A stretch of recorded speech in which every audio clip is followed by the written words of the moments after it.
Yashil maydon kanalida Jahon chempionatidagi guruhdagi milliy jamoamiz raqibi Kolumbiya haqida gaplashamiz.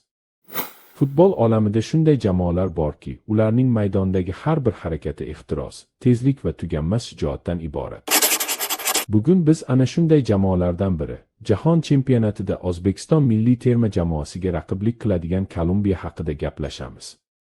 Kofechilar nomi bilan tanilgan bu terma jamoa dunyoning eng shafqatsiz va eng qiyin saralash zonasi hisoblangan Janubiy Amerikada haqiqiy jang ko'rsatib, turnir yo'llanmasini qo'lga kiritdi. Xo'sh, kolumbiyaliklar bu nuqtaga qanday yetib kelishdi? Ular qaysi grantlarni tiz cho'ktirishdi va ularning bu yo'ldagi asosiy kuchi nimada edi?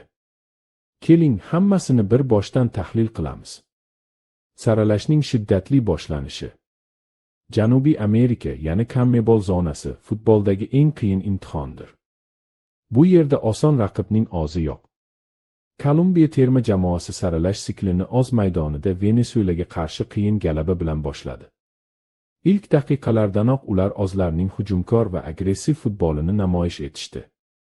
Undan keyingi turlarda Chili bilan safardagi og'ir durang va boshqa raqiblar bilan murosasiz bahslar kolumbiyaliklarning xarakterini tabiiylashtirdi. Ular turnir jadvalida barqaror harakat qilishni maqsad qilishgandi, ammo haqiqiy sinovlar hali oldinda edi. Kolumbiya har bir o'yinda maydonning har bir qarichi uchun kurashdi, chunki Janubiy Amerikada bitta xato sizni jahon chempionati bortidan chiqarib yuborishi hech gap emas. Grantlar bilan to'qnashuv va tarixiy g'alabalar. Kolumbiyaning bu safargi yo'lidagi eng yorqin sahifalar futbol gigantlariga qarshi kechgan o'yinlar bo'ldi. Amaldagi jahon chempioni Argentina va 5 karra dunyo chempioni Braziliyaga qarshi bahslar butun dunyo muxlislarining diqqat markazida edi. Ayniqsa Braziliyaga qarshi kechgan uchrashuv uzoq vaqt yodda qoladigan bo'ldi. Kolumbiya o'z maydonida ashaddiy muxlislarning tinimsiz hayqiriqlari ostida pentakampionlarni qabul qildi. O'yin davomida hisobda ortda borayotgan kolumbiyaliklar aqlbovar qilmas iroda ko'rsatishdi. Jamoa yetakchisi Luis Diasning o'sha oqshomdagi qahramonligi, ketma-ket kiritgan gollari nafaqat stadionni, balki butun mamlakatni larzaga keltirdi. Braziliya taslim etildi.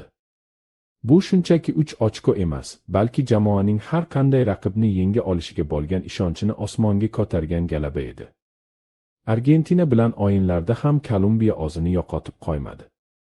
Dunyoning eng kuchli hujumchilariga qarshi tartibli himoya va chaqmoqdek tezkor qarshi hujumlar evaziga munosib qarshilik ko'rsatishdi va muhim ochkolarni jamg'arishdi. Kuchsiz raqiblar yo'q, turnir jadvalidagi kurash. Kolumbiya faqat grantlar bilan emas, balki turnir jadvalining orta pog'onalaridagi Urugvay, Ekvador va Paragvay kabi jamoalar bilan ham ayovsiz janglar olib bordi.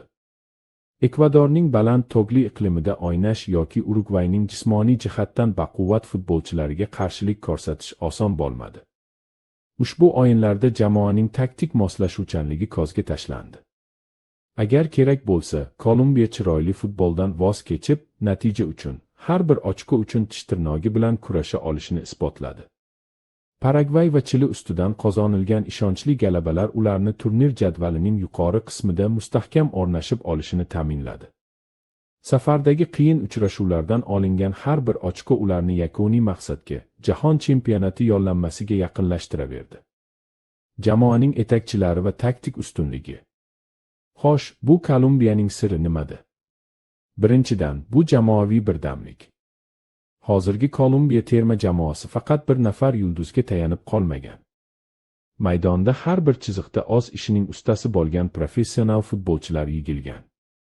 Hujum chizigida Liverpool yulduzi Luis Dias o'zining tezligi, playmakerlik qobiliyati va kutilmagan qarorlari bilan raqib himoyachilarining tushiga aylanib ulgurgan.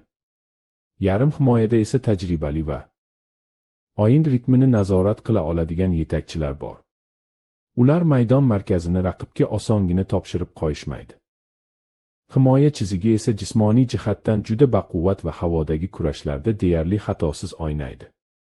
Kolumbiya zamonaviy futbolning barcha talablariga javob bera oladigan, agressiv, pressingga asoslangan va tezkor jamoadir. O'zbekistonni nimalar kutmoqda? Mana shunday og'ir sinovlarga boy va shonli yo'lni bosib o'tib, Kolumbiya jahon chempionatiga yetib keldi. Ular bu yerga shunchaki ishtirok etish uchun emas, balki eng yuqori choqqalarni kozlab kelishgan. O'zbekiston milliy terma jamoasi uchun Kolumbiya juda jiddiy, noqulay va xavfli raqib. Janubiy Amerika futbolining bor ehtirosini va bosimini o'zida jamlagan bu jamoaga qarshi o'yin yigitlarimizdan bor kuch va diqqat-e'tiborlarni talab etadi.